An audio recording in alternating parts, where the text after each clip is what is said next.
Hi, everyone, and welcome to our weekly event, the Saturday Lecture. This program is done in collaboration between Social Sciences Lab and Fatima Al-Fihri Open University. First of all, I'm going to be with you. I'm Salma Merhabi, and I'm the Secretary General at Fatima Al-Fihri Open University. And today we have a very interesting speaker with a great topic. We have Mr. Farouk Khailann with us. Mr. Farouk Khailann is a young African entrepreneur who is passionate about Africa's growth. Also, he is the Chief Executive Officer of Premium Africa Holdings.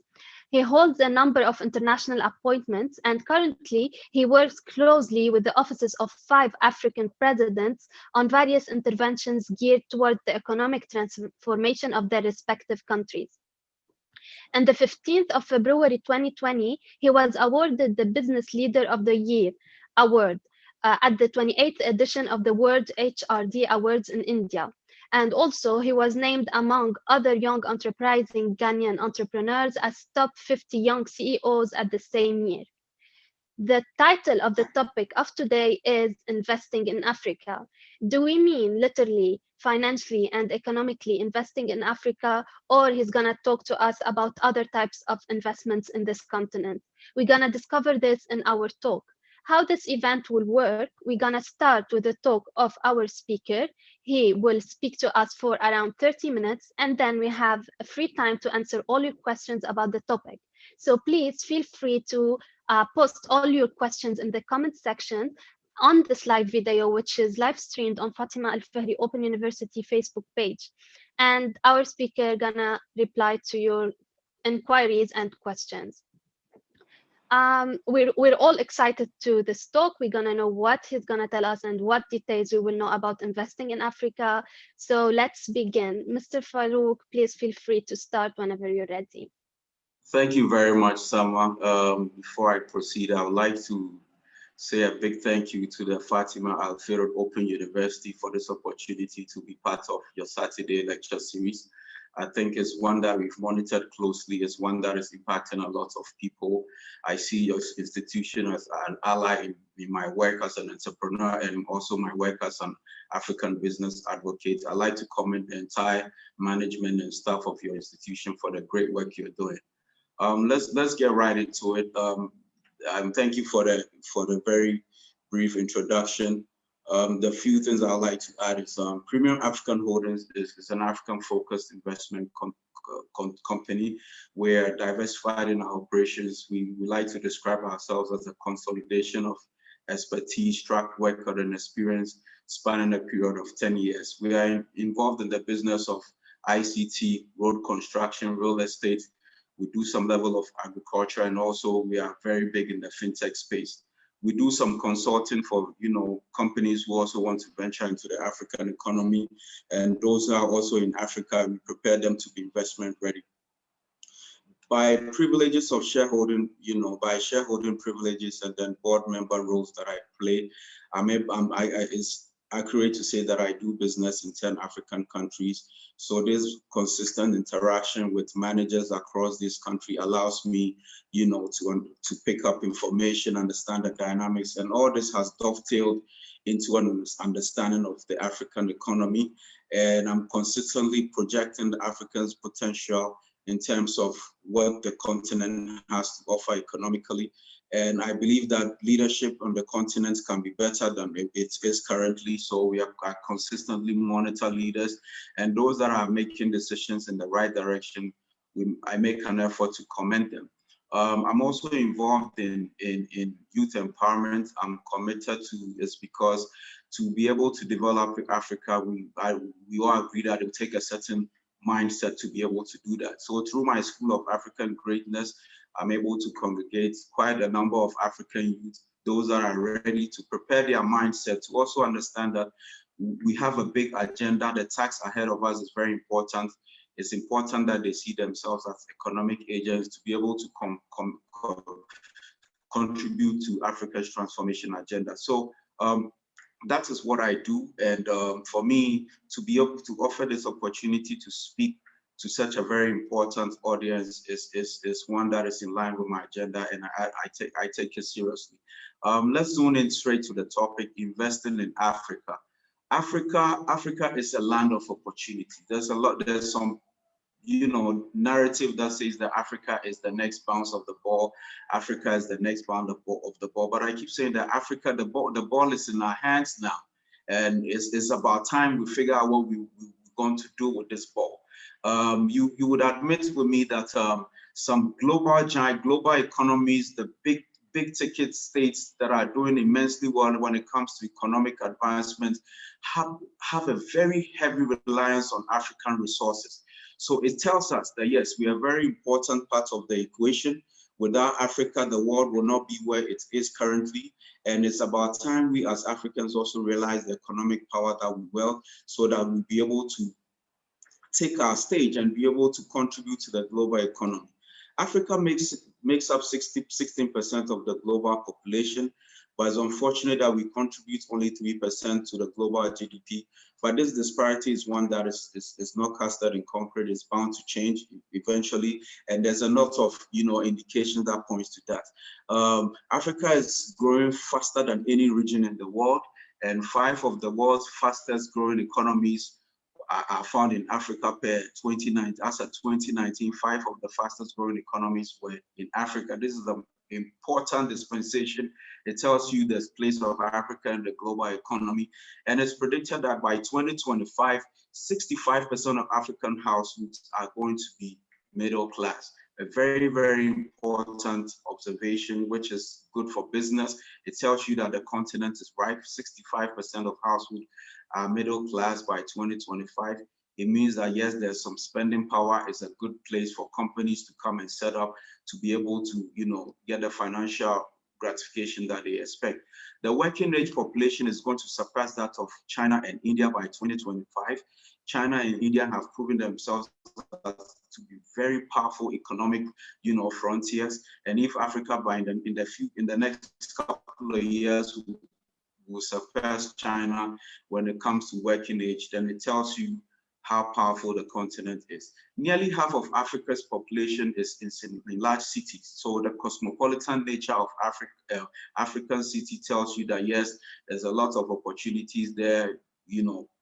People's preferences are becoming more sophisticated. So it presents a very fine business opportunity for, global players and other, African businesses to be able to scale up.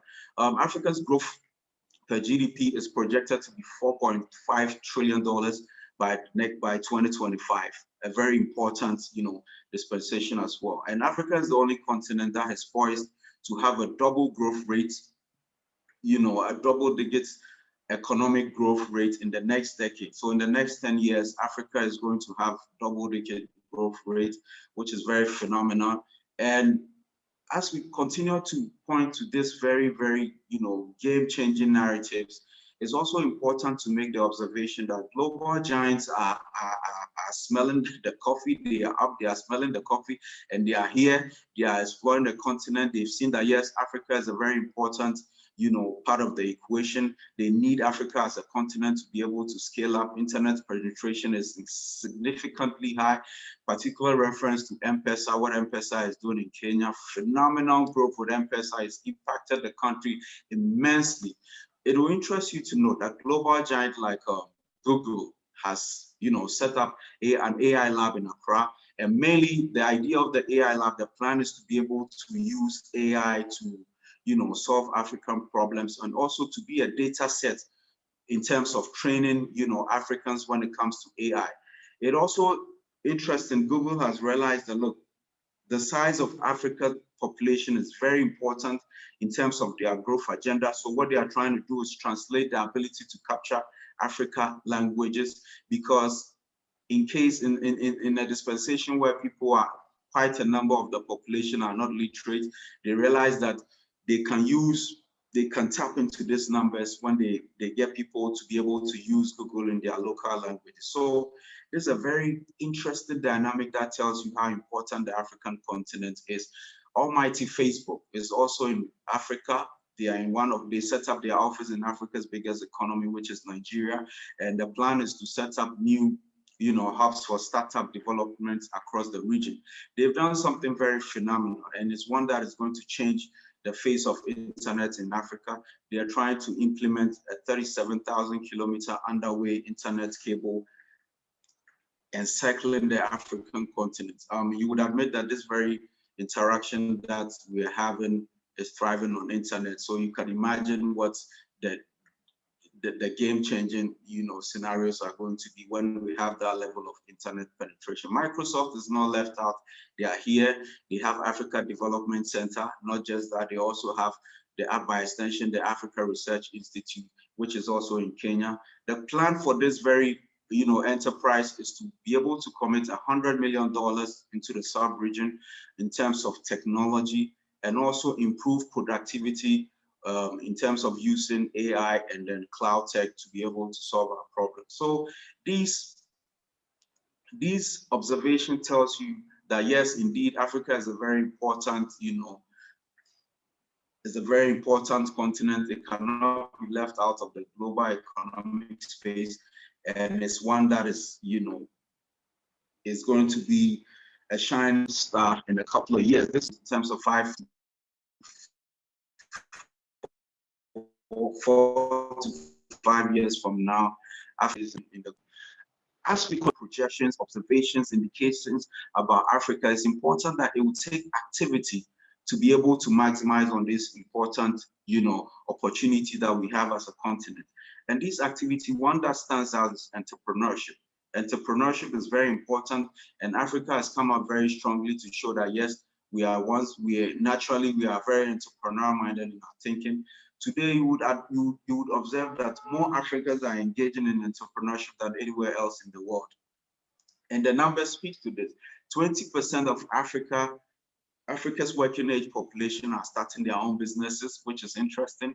And then about 70% of African students are pursuing their master's degrees in Europe and the US. And it's quite an interesting, scenario, because these young Africans are in economies where they see that, look, it takes private sector for economies to be built, because you don't have a situation where government is doing business is left for the private sector to play. So they are privy to this, to this narrative and this observation dynamics of these very powerful, economies. And there's this passion to come back home to also, contribute their quota to the African growth agenda. And I'm also in this space. I monitor these people. I'm engaging with a lot of them, so that coming back home, they are coming, with a lot of information. They also don't get too excited. They are making decisions based on information on ground. So I'm working with a few people in that space to be able to make that transition to come back.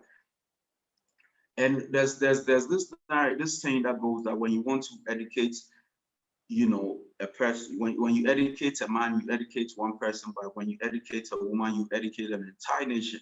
And Uganda has come up very, very strongly in terms of women empowerment. 27% of Ugandan, 27% of African women are engaged in early stage startup. Uganda has the highest population of women startups in the world. This is phenomenal, and this is right here in Africa. And it tells you that, look, Africa is not a continent that will be ignored. We have to own our space in the global economy, and we are here.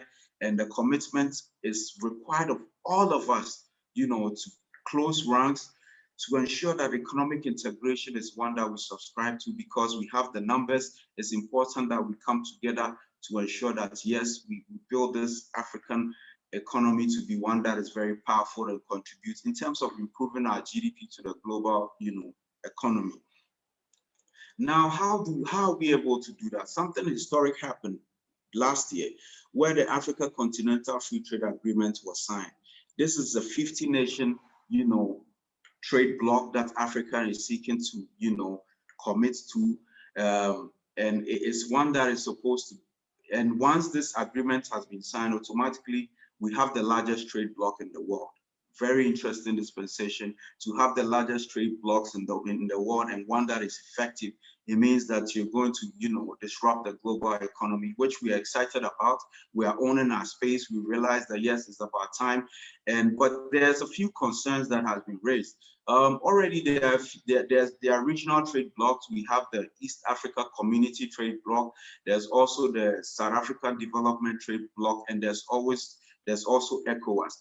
ECOWAS hasn't been very encouraging, especially when they try to create a single currency called the ECO, where it's to ensure that people are able to trade, because currency is very important. Different currencies, it becomes an hindrance when it comes to trade. So there was a plan to come together to have a common currency called the ECO to be able to facilitate trade. That hasn't been very successful. They kept postponing till we, the stakeholders that are monitoring, express our misgivings. The East African Community Trade Bloc has done quite well. They're doing quite well. They've shown that yes, it's working, it's achievable.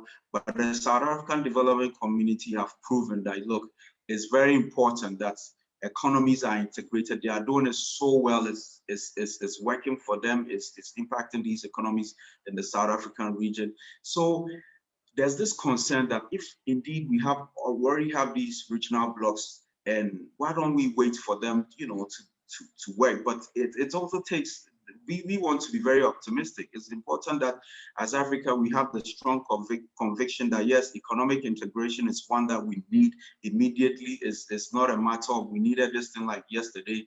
And once this agreement is signed, governments from different countries should commit to it. It shouldn't be a document that is on the shelf somewhere. Secretariat has been set up in Ghana already, is active and is contributing, and it's imperative that we also have country-specific, offices that are working, engaging the secretariat. Look, trade blocks don't just happen. Once you start a trade bloc and you are working the process, it allows you to understand, the dynamics, you fine-tune, so yes, we might not have it all together, but once we are committed, we believe that yes, we'll be able to do this, to have a trade bloc, then it's important that we do that. Yes, there's been a few concerns, which is valid. I mean, in terms of, goods that are produced outside Africa might, find their way into the continent and branded as made in Africa goods, and this is something that would be unfair. But like we always, encourage the secretariat. It's important that the conversation keeps going on. They monitor this thing, and in terms of security and all that. And we also call on these global players who have products and come to Africa, set up in Africa. We have the resources.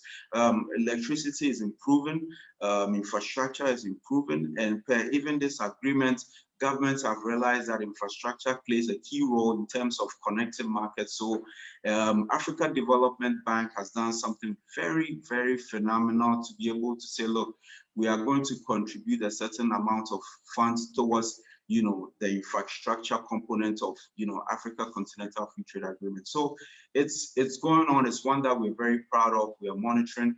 There's also concern that yes, it's going to reduce government revenue, but we're also speaking to government that look, yes, there will be some revenue concerns, there will be some shift in revenue, but it also allows you for your industry to scale up.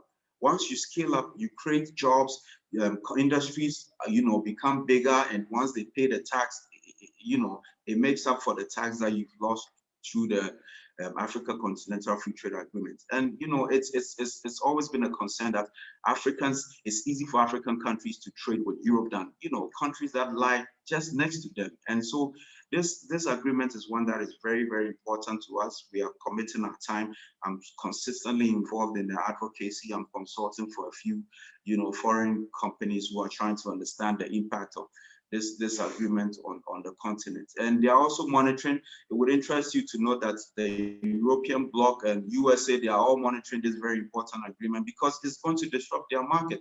And it's important that as Africans, we also, ensure that the business stays within the continent. Why is it that Nigeria is able to do business with Europeans than Ghana? So this shift in the narrative is one that is going to impact the continent. It's going to create a lot of jobs. Companies are going to scale up, and all this is going to contribute to the GDP, and just the general outlook of Africa is going to significantly improve. So it's one agreement that is going to help us a lot.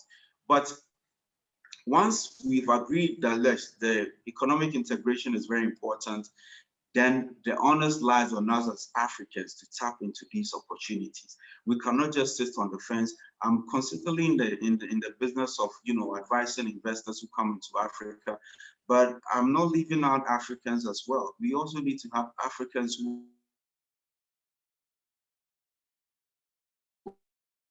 are investing in Africa. We need to have a dozen of the Dangotes, the Jospons, Ghana, you know, the moment to see the Africa Continental Trade Agreement as one that is going to impact their companies in terms of their growth expectations. So it's a very, very important conversation for us. And as we have this conversation, let me also point to you some of the core industries and opportunities that lie on the African continent. Agriculture. Africa has 60% of the world arable land. 60%. So this is something that the world doesn't take lightly. They are making decisions. They are looking at how they are also going to build their economies on agriculture. And I must emphasize that food security is coming up very strongly. In the next couple of years, the conversation is going to shift from, you know, ammunition, and it's going to be that of food. So if Africa has 60% of the world arable land, I mean, we're supposed to feed the world. Why is it that we are importing 15 billion worth of food crops every year? And this is increasing the import bill. It's hurting our economies. Why are we not retaining all this money on the continent?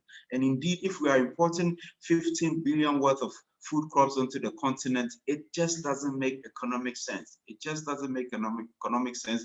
And we need to own up and change this dynamic, and also see that, yes, if we want to grow as a continent, we have to feed ourselves. After feeding ourselves, we should be able to feed the world. Feeding ourselves alone is going to create the economic liberation that we want to see for this continent. So agriculture is one of the places that I'm heavily involved in. In our Liberia office, we work with the Ministry of Agriculture to set up the Poultry Farmers Association to be able to revitalize the sector. Liberia has also quite a high import bill in terms of poultry, is around 60 million, yes, $62 million, and it's not encouraging at all. All this money is money that is going out of the economy and it's hurting the economy. So Premier African Holdings, we are actively involved in the space. We cannot do it all by ourselves. We want to call on fellow Africans to see agriculture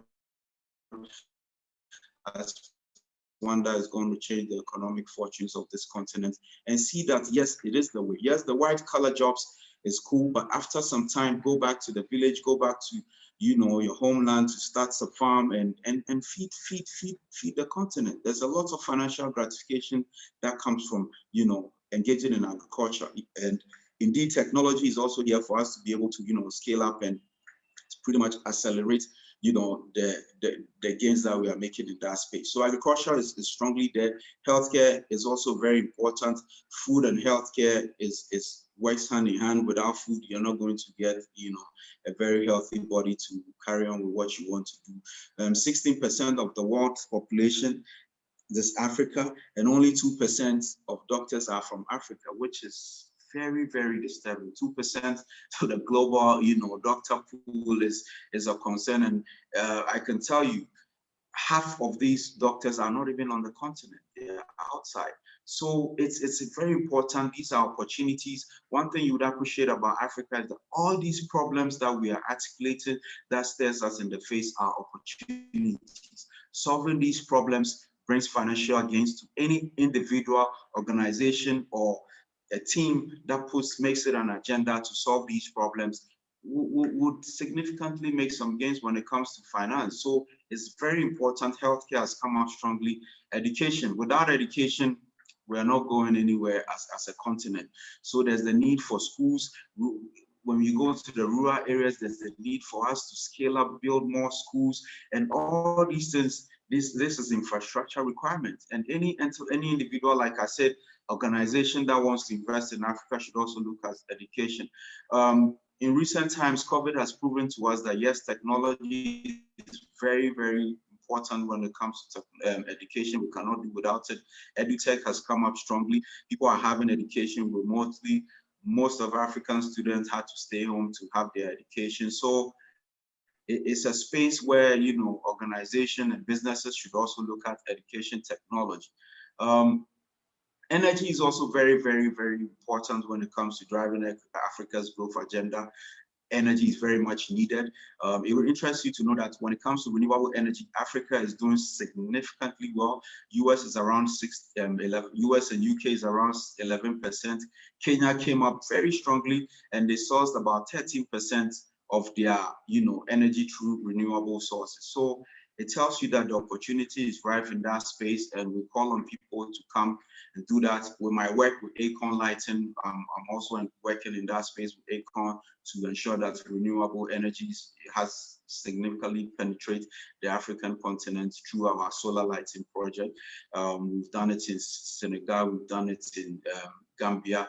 We are engaging the Liberian government to be able to scale up. We've done a pilot project here a couple of years ago. We intend to scale up across, you know, and this is why I like to commend the Liberian government for this commitment towards the street lighting project. I see that they are coming up strongly, making inroads when it comes to solar energy. So the opportunities are here. Energy is one of them. When it comes to finance, it's also important. Microfinance is one that is needed in Africa for a population of over 1 billion.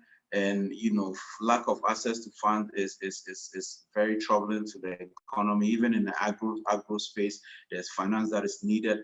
And, you know, it's also a fine opportunity for global businesses or even African businesses or individuals who have some level of liquidity or financial muscle to look at that space. So finance is another important sector. These are just a few of the opportunities in Africa. Like I told you, Premier African Holdings, we are not sitting on the fence as consultants. We are involved in this African, you know, growth agenda. We are very committed to it. We have portfolios and assets in various African countries. Like I said, through my shareholding privileges, I'm also, you know, involved in a few African countries. EasyPay, where I'm senior vice president, is a fintech that has allowed us to be able to, you know, boost the financial inclusion narrative on the African continent. We are in 10 countries. People are able to remit money from anywhere across the world to their families, and it docks on their mobile phones, and they go to the nearest mobile center to be able to retrieve their funds. So financial inclusion is very important when we want to change the African narrative. We all know what it has done to Kenya. M-Pesa has done phenomenally well. It's contributed so much government coffers, and EasyPay, we're also in that space, and we're doing quite well. So like I said, I'm actively involved. I'm not here advocating for Africa's economic potential, and I'm not, you know, taking part in it. So me and my group, Premier Africa and EasyPay, we continue to make strides in this direction. And all these opportunities that I've outlined is one that is begging for people to, you know, come and explore and maximize on this potential. The foreign investment in Africa has the biggest returns. It will interest you to know that Twiga is a food company in Kenya, and it has been able to raise $107 million in terms of funding. Farm Crowdy from Nigeria has also raised 15 million, incredible amount of funds being raised. I Procure from Kenya also raised 5 million in terms of, you know, funding. Cooler app is there. Paystack, phenomenal growth. They raised $170 million, and is one that shook the entire continent, and it sent a very important signal that yes, indeed, Africa is ripe for investments, and it's a place to put your money. So yes, this is all I can tell you about African investment, but all these activities has to thrive in a very, you know, very, very secure environment, an environment where politically is stable. So this is why we call on African governments to show leadership in this direction. Ensure that, you know, they create the enabling environment for businesses to thrive. We cannot have all these brilliant and beautiful game-changing projections, and then the environment is not fertile. Yes, there's a narrative that Africa is a high-risk environment, but indeed, it takes some level of commitment. Whilst we call on government to be able to do this, create an enabling environment, this is the time. You cannot afford to wait. This is the time you work your way through it. It's not going to be a walk in the park, But indeed, if you are entrepreneurial minded and you're thinking, you understand that challenges and struggles is very integral in business, and Africa offers the opportunities. Look beyond the challenges, see the challenges and problems as opportunities in itself. And Africa, you will make the biggest financial gains you can imagine. So it's important we consistently call on government to ensure that the environment is one that is, very viable for businesses to thrive. And then all these things that I've articulated are ones that are going to contribute to Africa's growth agenda. And we are consistently in that space. We are contributing, we folded our sleeves, and we are doing our bit. So this is it about my speech. It wasn't prepared. I wanted to speak from my soul because I'm very passionate about Africa, and I'm sure that this is where I'm able to connect with people. And I'm sure that whatever I've articulated is one that is been helpful, is going to impact the audience. And I want to say that I'm grateful and I'm open for questions. Thank you very much, Sam. Thank you so much, Mr. Farouk. We really enjoyed the talk, and I wanted to tell you that we could feel the passion and the feelings from the speech, and you already mentioned that it's already from your soul, and we can see this and we can feel it. We really learned a lot from your experience in the entrepreneurship and business field, and like as someone who's a bit far from the field and all these news, I really enjoyed every detail you added in your talk, and I already wrote some questions for you. But before my questions, maybe I'll go to the audience questions. Everyone was happy and interested. Even some are telling you thanks from Bangladesh. Thank you for the speech. And some questions are, so the first question is, could double growth rate be seen as a negative or positive sign in Africa? Well, it's a positive sign. Double growth rate is a positive sign. It's a very positive sign. But these are things that need to be carefully managed. You don't want to grow at a stage where it comes back to haunt you. So it's important that stakeholders, business, industry, government policy, framers are able to consistently monitor these growth, projections, so that we're able to make meaningful decisions out of it. Growth is good, but in a case where you grow exponentially to a point where it hurts, it becomes very, very troubling. So it's one that we say, yes, this double growth rate that is strongly being projected is important, but we should be, carefully guided through it to where we get to a point where indeed it's one that, is positive. Okay, thank you. So here's my question. First, forgive my ignorance about the topic, but you mentioned something about African Continental Agreement. So I'm just curious to know what is it? What does it involve? Which countries were involved, and what was the goal and aim of it? The African Continental Free Trade Agreement is committed to creating a trade bloc. Per this agreement, automatically Africa has a 1 billion consumer market, which is very significant when it comes to business. It comprises of 50 nations. An agreement has been signed that, look, we're going to break the trade barriers, the borders will be open. If a manufacturing company from Ghana wants to move products to Nigeria, it should be duty-free. The market, you should have the access to the market. So it breaks all these barriers of trade. The duty-free is also there. And one important thing is that there's conversation is going on to be able to harmonize our tax regimes so that, at least the tax regimes are harmonized across countries. A very important component of the discussion is the currency. And this is where technology comes into play. Because we have disparities in the currencies, technology is one that will be able to come and, solve these problems. So the Secretariat and all, technology affairs companies are having conversation day in and day out. Technology players are working to the Secretariat, engaging to see how indeed this agreement will one that's going to work. I've seen the commitment, and indeed the African Continental Free Trade Agreement is one that I strongly believe will work. So it's going to create a trade bloc, which is going to be the largest trade bloc in the world. You can imagine if Africa is the largest trade bloc in the world, how it's going to impact the global, economy and the dynamics of it. So that is what the Africa Continental Free Trade Agreement is. Okay, thank you so much. Thanks for enlightening me about it. You're welcome. Yeah, so as someone who's experienced in business in Africa and as a successful entrepreneur, which sectors do you think in Africa or you expect they will experience the strongest growth in the upcoming years?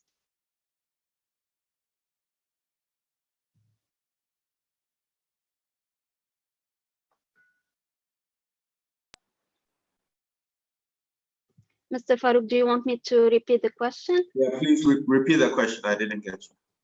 Yeah, all right, that's all right. So which sectors in Africa you expect to experience the strongest growth in the upcoming years? Well, I see technology is going to see some significant growth. Governments are creating them. Governments have come to the realization that, look, technology is one that is needed like yesterday. It's one that cannot be ignored.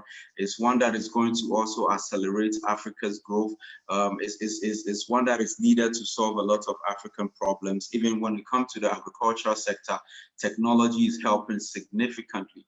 It's allowing farmers to be able to understand the weather projections and also, crop growth and all these things. Technology is coming in very strongly. So I think technology is one that is going to grow exponentially. Nigeria has shown that PayPack acquisitions over the continent. EasyPay, my very own company, is one that is coming up strongly.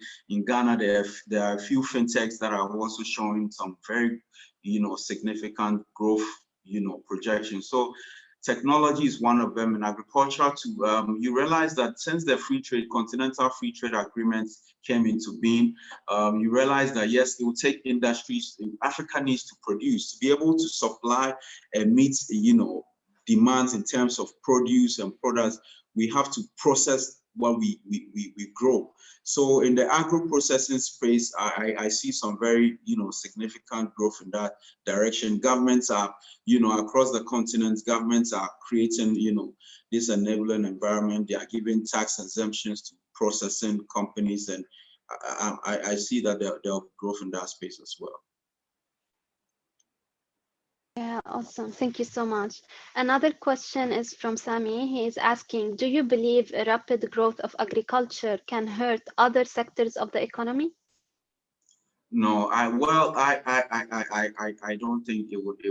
If for anything at all, it's going to help other sectors. If the agri sector grow, it means logistic companies will also have to grow. Because logistics companies, movers will have to also move these produce from one place to the other, and jobs will be created. And it requires one concern about Africa is that we lose about 12% of our harvest, because of lack of storage facilities. So indeed, if we are going to grow, then that space, it creates an opportunity for, infrastructure, for my construction companies to move in that space to actually also make some gains there, because storage facilities are needed. So if there's a growth in the agri space, it's one that is rather going to impact positively on other sectors of the economy. Yeah, great. Another question from the Facebook. What efforts can you make to reassure foreign investors to invest in African countries that have a huge systematic corruption? Well, it's always been our concern. Like like that tag is there. Africa, when it comes to corruption, it looks like Africa is not doing well in that space. We all, as players in the sector, we always consistently are shooting down any activity or any engagement or agenda that seeks to project and promote corruption. It's one that is hurting the continent. I've seen that countries like Rwanda have come up very strongly to fight corruption.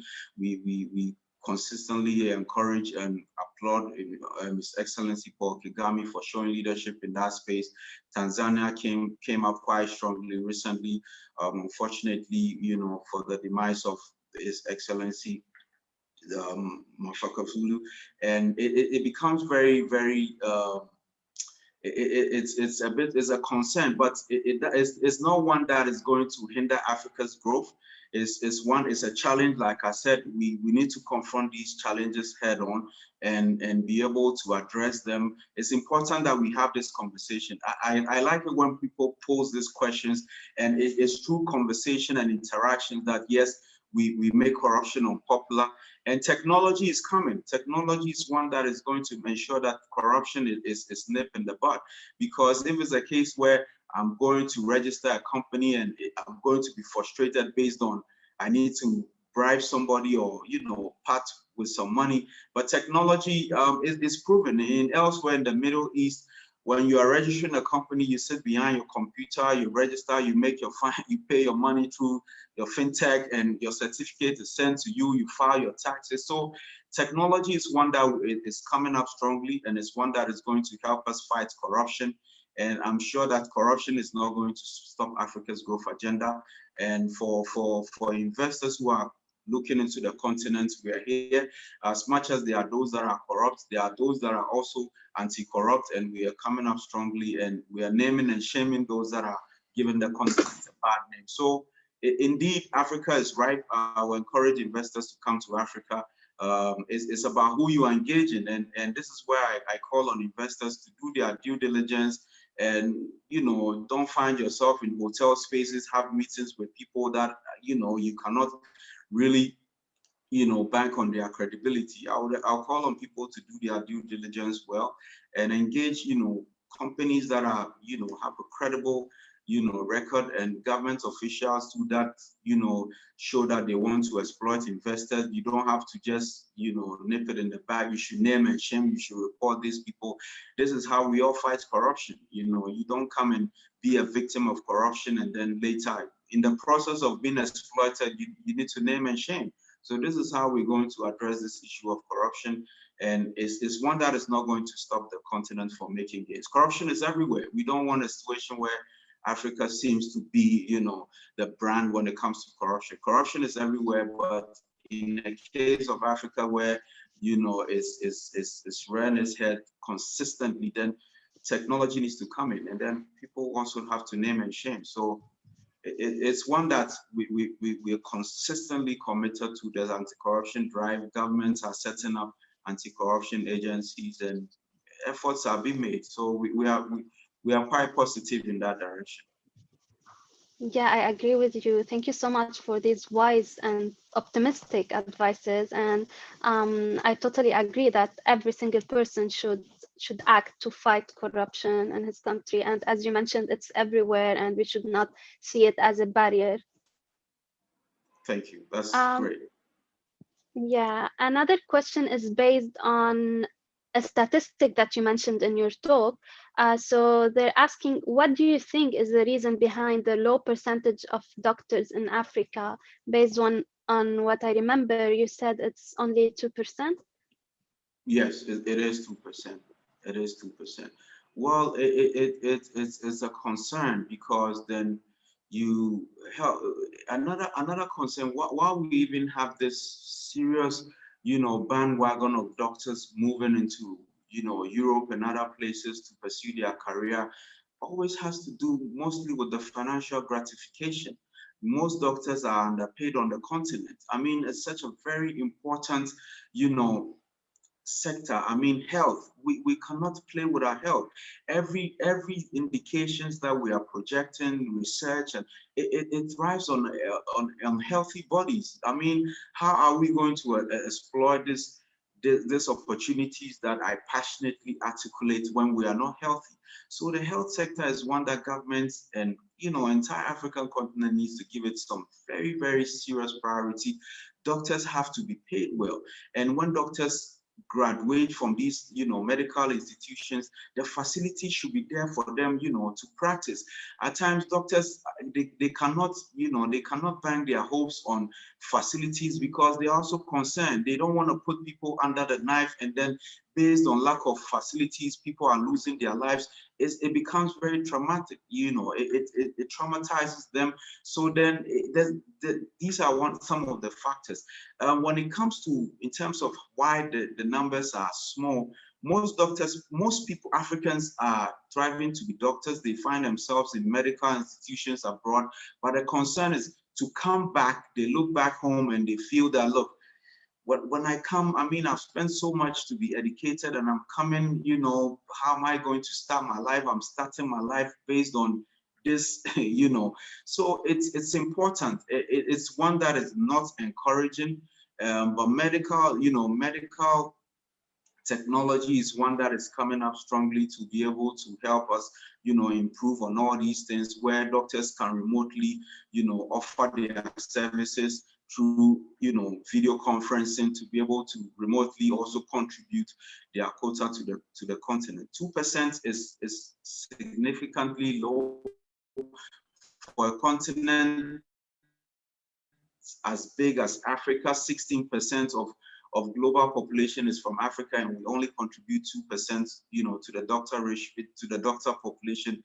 Is major concern. But it will take development, it will take infrastructure development. Medical infrastructure needs to be enhanced to encourage these doctors to stay, to also find people to be able to encourage new doctors to pursue, you know, the trade, because you find a doctor who is discouraging his son from pursuing, you know, a medical program because he thinks that Africa is not a place for you to you know, to pursue such a trade. So is one concern that needs to be addressed. Medical infrastructure needs to be enhanced.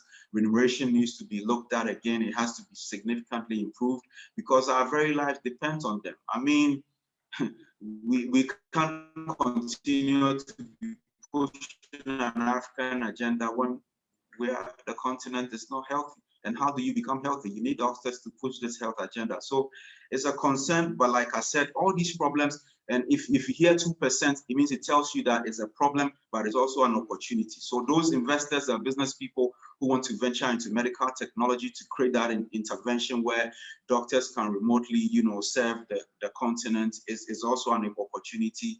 Some investment in that space will bring some financial gratification. Problems are opportunities. So these low, you know, percentages tells us that, hey, 2%, no, it can be improved. It means if we have to move it to 10%, how do we move that? It's investment. It's an opportunity in itself. So we shouldn't be discouraged by these low percentages. It's rather should encourage us to say that, look, a lot of work needs to be done there. Any investment in that space will bring some very good returns. Yeah, such wise words. Problems are opportunities. That's gonna be my quote in the future. Thank you for mentioning it. One last question is from my side, actually. Like, we're very happy and proud to have you today. We can see you as a role model, as a successful entrepreneur. So at the end, any words of wisdom to young entrepreneur aiming to invest in Africa from your side? It's one thing that I'm very passionate about. Like I said, through my School of African Greatness, I'm building an army of young entrepreneurs. I'm working on their mindset, because Africa's challenge can also be attributed to mindset. We lack the mindset to solve problems. We see the problems and we let the problems dominate us, and we helplessly look at these problems. And we're very passionate about talking about problems, but we're not solution oriented. We are not having conversations about the solution. So through my institution, the School of African Greatness, I'm empowering these young people, and I'm telling them, look, you don't have to start big. I started small. I started small. Technology is here for you to be able to start small.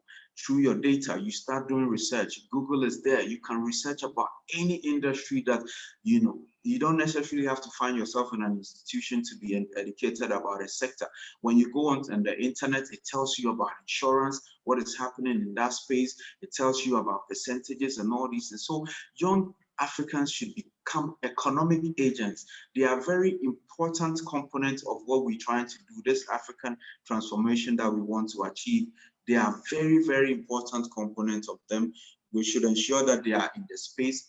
A lot of them are in technology. They are learning how to code to solve these problems. We want to see some of them in agriculture.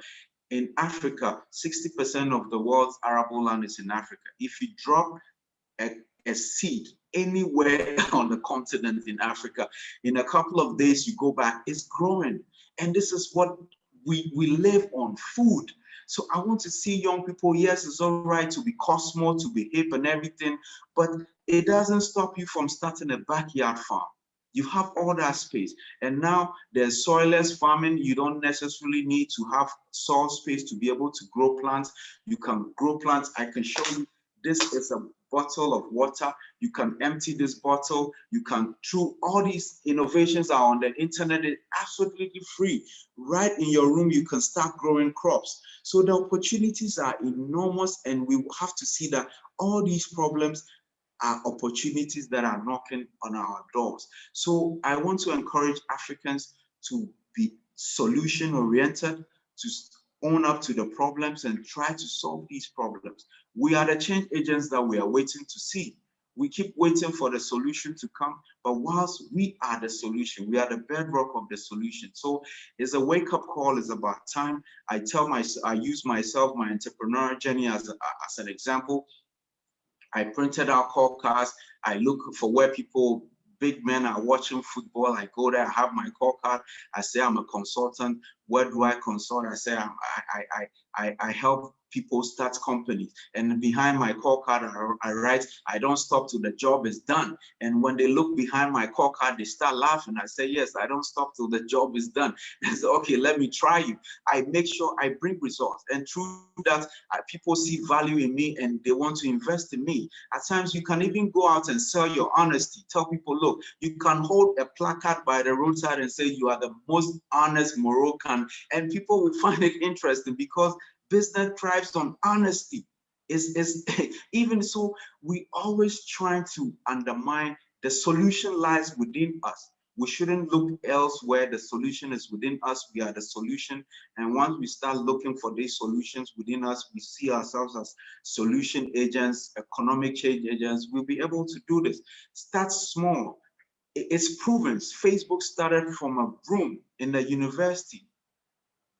You know, Amazon started from a garage. I mean, we cannot afford to wait. It's not gonna, the magic is not gonna come from anywhere. It's gonna come from us. So start small. Once you start small, you're networking. There's an interesting phenomenon where even when you are in a university, that is your immediate market as a business person. Even if you pick a camera and start telling people that, hey, I've started a video, because everybody that gets out of the university is going to get married and said, hey, I'm a photographer. I have a photo company. This is my call card. You start. So I see opportunities begging to be maximized on the continent. And I want the African youth to realize that we are the solution. We own the solution to Africa's problem. Yes, leadership is suspect, but there's a new generation of African youth that have realized that yes, Mark Zuckerberg was able to do it. They will be able to do it themselves. Technology is here. Internet penetration is significant on the African continent. Let's not get on Instagram or Facebook and just be, following things. That's why I always call people, tell your story on Facebook, social media, inspire these young people, reach out to them, let them connect, reply their messages, engage them. That's why I take these interactions very important. So like I said, African youth should own up to the challenge. We are the economic change agents. Our leaders are in their 70s, their 80s, but we are coming with fresh energy. We need to close ranks. I want to see Moroccan entrepreneurs engaging young entrepreneurs in Ghana through Facebook, Instagram, closing ranks. Like I said, the Africa Continental Free Trade Agreement is here, and the sustainability of these very game-changing agreements lies on in the youth. It's the youth that is going to come and play a very important role in how we're going to sustain this agreement. So it's about time we see ourselves as solution to Africa's problems. We should be enterprising.